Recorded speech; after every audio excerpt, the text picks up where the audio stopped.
નમસ્કાર મિત્રો, જય રામાધણી, જય વીરમરા, જય માતાજી. તો આપણે રેસીપીની શરૂઆત કર્યા પહેલાં માતાજીના દર્શન કરી લઈશું અને હવે રેસીપીની શરૂઆત કરીશું. નમસ્કાર મિત્રો, જય રામાધણી, જય વીરમરા, જય માતાજી. તો મિત્રો, જો તમે આપણે આજે બનાવે છે ડુંગળીના ભજીયા. તો મિત્રો, ગામડાની દેશી રીતે આપણે ભજીયા બનાવે છે. તો તમે ગામડામાં દેશી રીતે ડુંગળીના ભજીયા, સૂકી ડુંગળીના ભજીયા કઈ રીતે બનાવે છે તો વિડીયો પૂરો જુઓ. અને આપણે સાથે સૂકી ડુંગળી અને લીલા મરચાં ફ્રાય કરેલા છે. તો તમે વિચારો કે કેટલા સરસ આપણે ખાવાની મજા આવે ડુંગળીના ભજીયા સાથે મરચાં અને સૂકી ડુંગળી. તો કમ્પ્લીટલી વિડીયો પૂરો જોજો તો તમને ખબર પડશે કે ભજીયા કઈ રીતે બનાવે. તો કમ્પ્લીટલી વિડીયોમાં બન્યા રહો. નમસ્કાર મિત્રો, જય રામાધણી, જય વીરમરા, જય માતાજી. તો મિત્રો, આજે આપણે બનાવે છે ગરમ ગરમ ભજીયા, ડુંગળીના ભજીયા, સૂકી ડુંગળીના ભજીયા પર બનાવે છે ગામડાની દેશી રીતે, અને સાથે લીલા મરચાં ફ્રાય કરેલા અને સૂકી ડુંગળી. તો ખાવાની મિત્રો બહુ જ મજા આવે, ટેસ્ટમાં પણ સરસ બને છે ભજીયા. તો મિત્રો, વિડીયો પૂરો જુઓ તો તમને ખબર પડશે કે ગામડામાં દેશી રીતે સૂકી ડુંગળીના ભજીયા કઈ રીતે બનાવે. તો વિડીયોમાં બન્યા રહો. મિત્રો, જય રામાધણી, જય વીરમરા, જય માતાજી. તો મિત્રો, આજે આપણે એક રેસીપી બનાવવા જઈ રહ્યા છીએ. તો જો તમે પહેલાં આપણે ડુંગળી લઈ લીધી છે. જો આપણે ડુંગળી છોલી દીધી છે અને 4 ડુંગળી લીધી છે, અને આપણે ડુંગળીના બનાવવાના છે ભજીયા. તો મિત્રો, નોર્મલી ગામડામાં દેશી રીતે જે ભજીયા બનાવે છે તો આપણે એ રીતના ભજીયા બનાવવાના છે. તો વિડીયોમાં બન્યા રહો તો તમને ખબર પડશે કે ગામડામાં દેશી રીતે ડુંગળીના ભજીયા કઈ રીતે બનાવે છે. તો મિત્રો, વિડીયોમાં બન્યા રહો. મિત્રો, જો આપણે ડુંગળી લઈ લીધી છે, સૂકી ડુંગળી. તો આપણે 4 ડુંગળી લીધી છે અને આપણે કટિંગ કરવાની છે, નોર્મલી કટિંગ. કમ્પ્લીટલી વિડીયોમાં બન્યા રહેજો. આપણે એમાં 2-3 મરચાં આપણે એડ કરવાના છે, લીલા મરચાં. તો આપણે લીલા મરચાં પણ એડ કરવાના છે અને એમાં થોડીક કોથમીર એડ કરીશું. કમ્પ્લીટલી વિડીયોમાં બન્યા રહેજો. દેશી રીતે આપણે ભજીયા બનાવવાના છે. તો મિત્રો, આપણે પહેલાં ડુંગળી કટિંગ કરીશું. તો આપણે નોર્મલી જ કટિંગ કરવાનું રહેશે, જેથી કરીને કમ્પ્લીટલી ભજીયા તેલમાં ફ્રાય થાય. તો જો આપણે પહેલાં લીલી સૂકી ડુંગળી કટિંગ કરી દઈશું.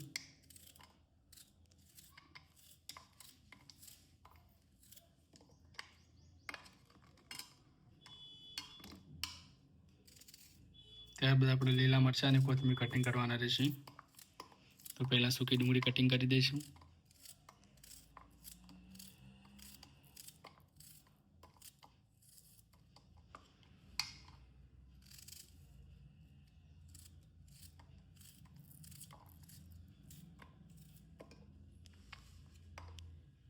તો આપણે લીલા મરચાં પણ કટિંગ કરીશું.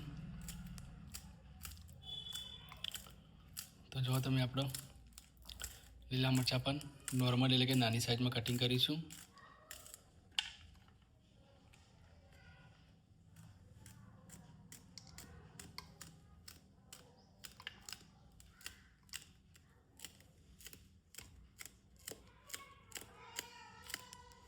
મિત્રો, આપણે હવે કોથમીર કટિંગ કરીએ. કોથમીર પણ આપણે એ જ બાઉલમાં કટિંગ કરીશું, જેથી કરીને કમ્પ્લીટલી આપણે પાણીમાં ધોઈ નાખીને આપણે મસાલો તૈયાર કરવાનો છે ભજીયાનો. તો મિત્રો, જો આપણે બેસન લઈ લીધું છે, સાદું બેસન. આપણે એક તપેલીમાં સાદું બેસન લઈ લીધું છે.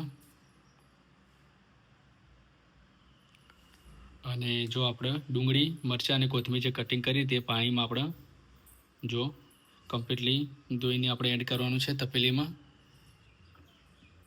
અને કમ્પ્લીટલી આપણો મસાલો તૈયાર કરવાનો છે ભજીયાનો.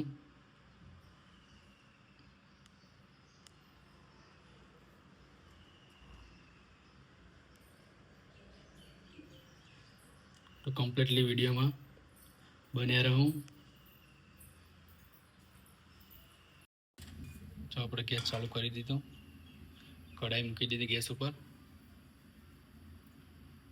હવે આપણે તેલ એડ કરવાનું છે.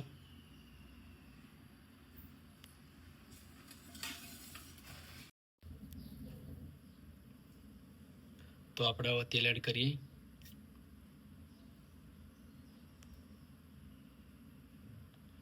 તો મિત્રો, જેટલું તેલ આપણે વધારે વધારે ક્વોન્ટિટીમાં તેલ એડ કરીએ એટલું આપણે ભજીયા તેલ ઓછું પીવે નહીં અને કમ્પ્લીટલી ભજીયા પણ તૈયાર થઈ જાય. તો તેલની ક્વોન્ટિટી થોડી વધારે રાખવી.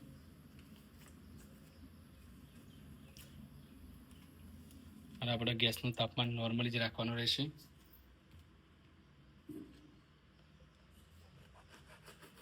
કમ્પ્લીટલી તેલ ગરમ થાય ત્યાં સુધી આપણો મસાલો તૈયાર કરવાનો છે.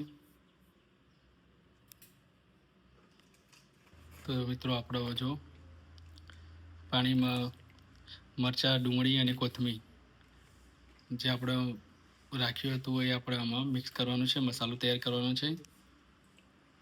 તો આપણે પહેલાં બેસન લીધું અને બેસનમાં ડુંગળી, મરચાં અને કોથમીર એડ કર્યું.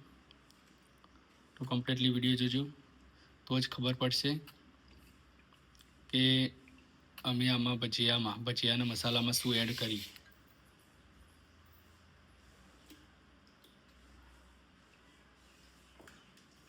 અને આપણા કડાઈમાં તેલ પણ ગરમ થાય છે.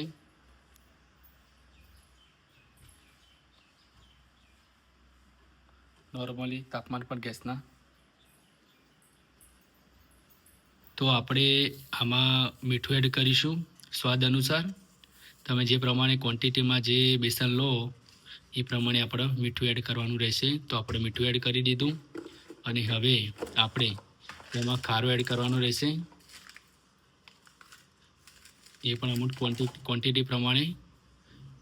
તો મિત્રો ખારો ખાસ એટલા માટે એડ કરવાનો આવે કે આપણે જે ગોટો છે, ગોટા કે ભજીયા કહીએ, તેની સાઈઝ થોડી ફૂલે અને કમ્પ્લીટલી ભજીયા આપણા તૈયાર થાય. એના માટે આપણે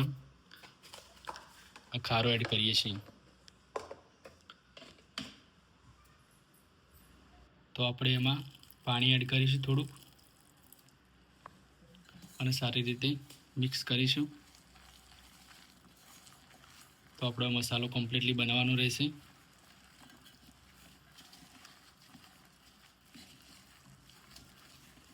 વધારે પડતું પાણી એડ ના કરવાનું, જોવે તેમ એડ કરવું.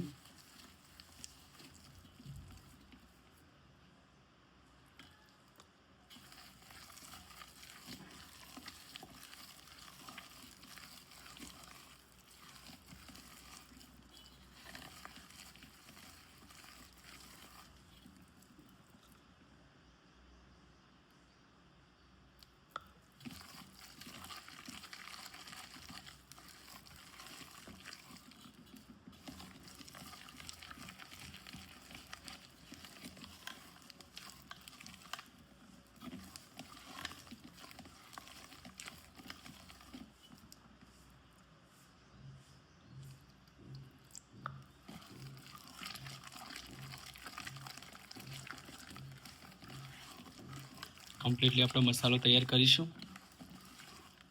ત્યાં સુધી આપણું તેલ પણ કમ્પ્લીટલી ગરમ થઈ જશે નોર્મલી ગેસના તાપમાન પર, અને આપણો મસાલો પણ રેડી થઈ જશે.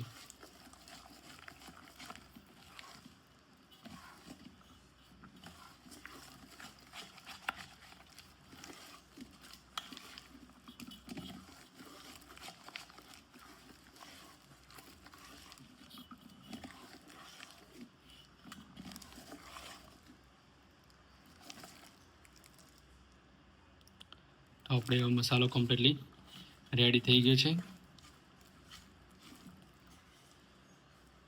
તો આપણે હવે કમ્પ્લીટલી તેલ ગરમ થાય એટલે ભજીયા બનાવવાની શરૂઆત કરી દઈએ. તો આપણે 1 ચમચી તેલ આપણે એમાં લીધું કઢાઈમાંથી, અને આપણો જે મસાલો તૈયાર કર્યો હતો એમાં આપણે થોડુંક તેલ એડ કર્યું ને એવો મસાલો કમ્પ્લીટલી મિક્સ કરવાનો રહેશે. ત્યારબાદ આપણે તૈયારી કરવાની રહેશે. આપણે હવે તૈયારી કરીએ. એક એક કરીને ભજીયા આપણે કઢાઈમાં એડ કરીશું.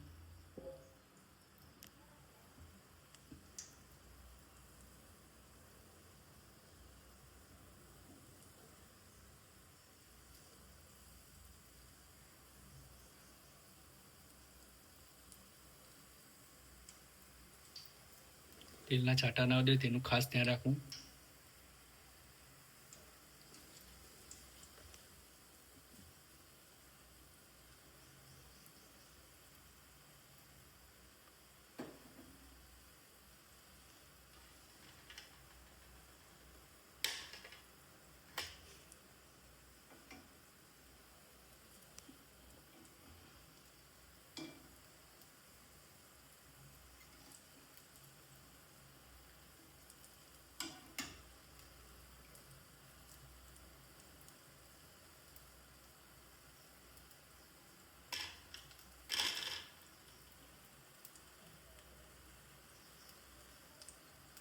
તો આપણે કમ્પ્લીટલી ગોટા તૈયાર કરીશું તેલમાં.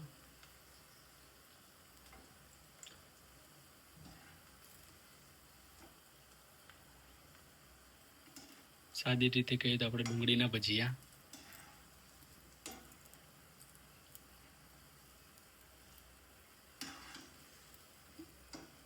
તો આપણે નાની સાઈઝમાં ભજીયા બનાવ્યા છે, જેથી કરીને કમ્પ્લીટલી તૈયાર થાય, તેલમાં ફ્રાય થાય.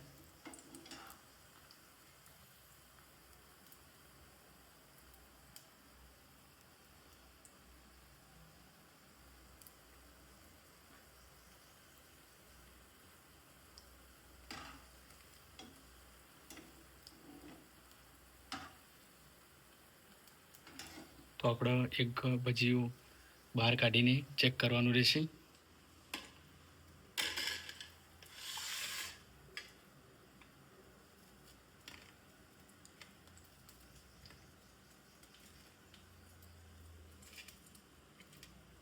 તો કમ્પ્લીટલી ભજીયા તૈયાર થઈ ગયા છે.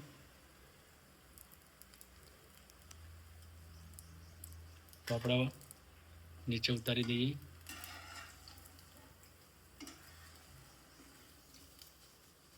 મિત્રો, સ્મેલ પણ સરસ આવી રહી છે ભજીયાની, ડુંગળીના ભજીયા. તમે જોઈ શકો કે કેટલા સરસ આપણા ભજીયા તૈયાર થઈ ગયા છે.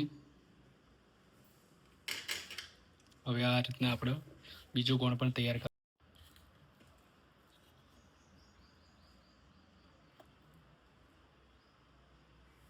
તેલના છાંટા ના ઉડે તેનું ખાસ ધ્યાન રાખો મિત્રો.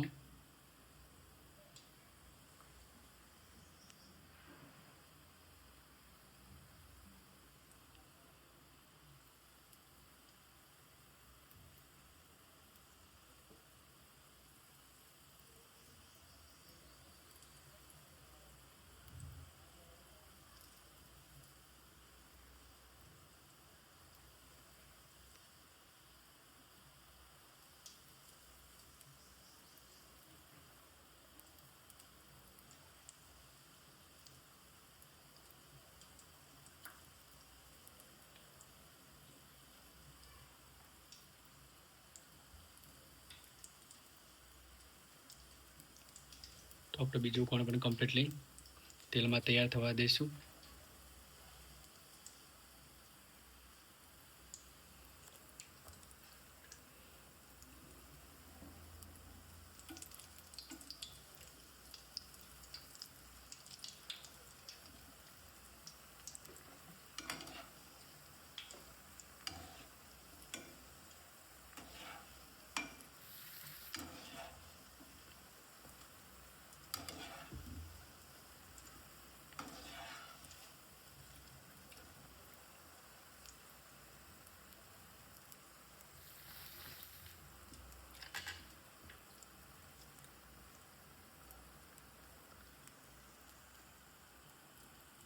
કમ્પ્લીટલી આપણે ભજીયા ફ્રાય થવા દઈશું.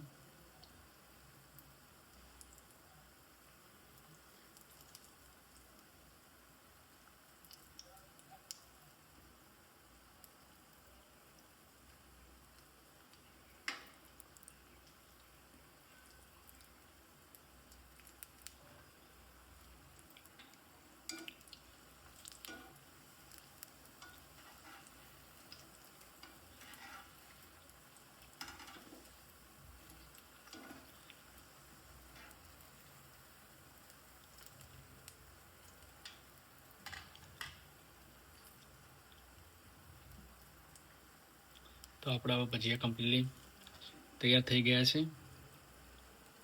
તો આપણે પહેલાં એક ભજીયું બહાર કાઢીને ચેક કરીશું.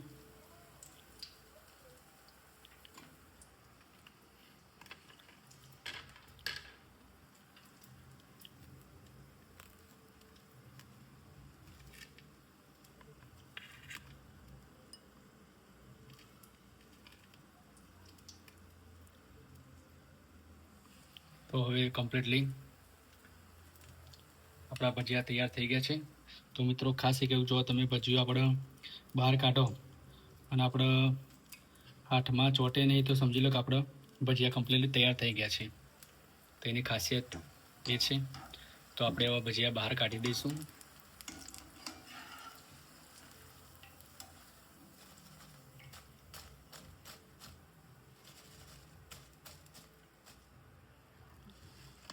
એકદમ સ્વાદિષ્ટ આપણા ભજીયા તૈયાર થઈ ગયા છે. તો એ રીતના કરીને મિત્રો આપણે બધા ભજીયા તૈયાર કરવાના રહેશે. તો આપણે હવે ટેસ્ટ કરીશું. મિત્રો આપણે કમ્પ્લીટલી ડુંગળીના ભજીયા રેડી થઈ ગયા છે. તમે જુઓ કેટલા સરસ રીતે ભજીયા રેડી થયા છે. અને આપણે જો સૂકી ડુંગળી પણ કટિંગ કરી નાખી છે તેની સાથે ટેસ્ટ કરવા માટે. અને આપણે 2 લીલા મરચાં 2 ટુકડા કર્યા છે અને કમ્પ્લીટ આપણે ફ્રાય કરવાના છે.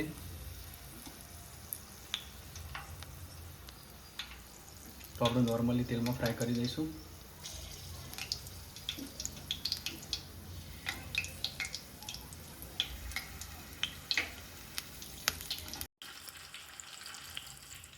તો જો આપણે કમ્પ્લીટલી નોર્મલી મરચાં ફ્રાય કરીશું.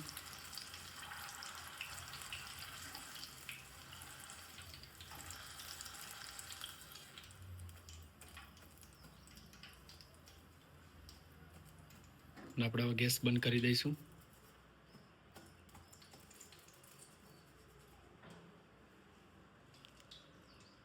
તો મિત્રો આપણો ગરમ ગરમ ભજીયાનો નાસ્તો રેડી થઈ ગયો છે. તો આપણે લીલા મરચાં જે ફ્રાય કર્યા એના પર મીઠું એડ કરીશું, જેથી કરીને સ્વાદમાં વધારે સ્વાદિષ્ટ લાગે. સૂકી ડુંગળી અને લીલા મરચાં પર મીઠું એડ કરી દીધું. તો મિત્રો જો આપણે ગરમ ગરમ ભજીયા ડુંગળીના ભજીયા રેડી થઈ ગયા છે. તમે જો ગામડાની દેશી રીતે આપણે બનાવે છે અને સાથે સૂકી ડુંગળી લીલા મરચાં. તો જુઓ મિત્રો આપણે કમ્પ્લીટલી મરચાં ફ્રાય કરી દીધા છે અને સૂકી ડુંગળી અને ભજીયા. તો મિત્રો તમે જુઓ કેટલી ખાવાની બહુ જ મજા આવે. આપણા ભજીયા પણ કમ્પ્લીટલી તૈયાર થઈ ગયા છે. સ્મેલ પણ સરસ આવી રહી છે. તો ગરમ ગરમ ભજીયાનો નાસ્તો મિત્રો તમે પણ ઘરે બનાવો, ખાવાની બહુ જ મજા આવે લીલા મરચાં અને ડુંગળી સાથે. નમસ્કાર મિત્રો, આજે આપણે સૂકી ડુંગળીના ભજીયા બનાવી દીધા છે. તો જો તમે આપણે સૂકી ડુંગળીના ભજીયા કેટલા સરસ રીતે બન્યા છે. સૂકી ડુંગળીના ભજીયા અને સાથે લીલા મરચાં ફ્રાય કરેલા અને સૂકી ડુંગળી. તો મિત્રો ટેસ્ટ કરવાની બહુ જ મજા આવે, સ્વાદમાં પણ બહુ જ સ્વાદિષ્ટ બન્યા છે. અને તમને ખાસ એ જણાવું કે આપણા ભજીયા તમે જો કેટલા સરસ રીતે આપણા તૈયાર થયા છે. તો જુઓ તમે કમ્પ્લીટલી ભજીયા આપણા સરસ રીતે રેડી થઈ ગયા છે. ખાવાની પણ બહુ જ મજા, ટેસ્ટમાં પણ સરસ બન્યા છે. અને તમે જો સૂકી ડુંગળી સાથે આપણે ટેસ્ટ કરીએ, સરસ ખાવાની મજા આવે. તો મિત્રો બેસ્ટમાંથી બેસ્ટ આપણા સૂકી ડુંગળીના ભજીયા બન્યા છે. તમે પણ એકવાર જરૂરથી ટ્રાય કરો, સરસ બનશે. તો મિત્રો અમારા વિડીયો ગમતા હોય તો લાઇક, શેર, કોમેન્ટ અને સબસ્ક્રાઈબ કરવા ના ભૂલતા મિત્રો. તો મિત્રો જો સપોર્ટ કરશે આગળના વિડીયોમાં, એવા વિડીયોમાં પણ સપોર્ટ કરતા રહેજો. મળીએ નેક્સ્ટ વિડીયોમાં. જય રામ, જય વિરમહારાજ, જય માતાજી.